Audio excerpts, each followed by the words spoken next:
It needs no introduction, the one and only Dwayne Johnson, and of course, former UFC Hall of Famer, former champion, the one and only Mark Kerr. How you doing? How's everybody going? Great, brother. Good. All Listen, good. Let's start off with you. This project, what drew you to this? Mark's compelling story. I met Mark years ago. This documentary came out in early, mid-2000s.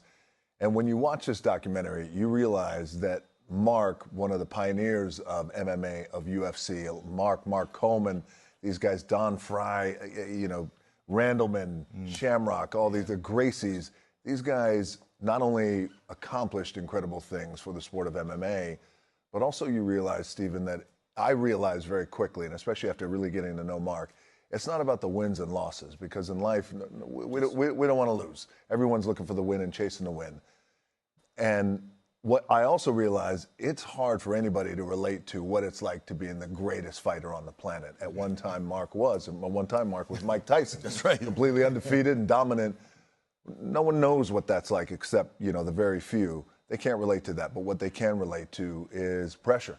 Mm-hmm. And the pressure to deliver day in and day out. And the struggles of that pressure. Mm-hmm. Mental struggles of that pressure. So I felt like Mark had a really compelling story of a man who was the most dominant fighter at one time in the MMA, but more importantly than that, a man who got rocked, who lost, who struggled, but then who overcame. Mm-hmm. And here he is today. Mark, I got to ask you, it's one thing to have your life brought to the big screen. Mm-hmm. And I really want to know what your thoughts are about that.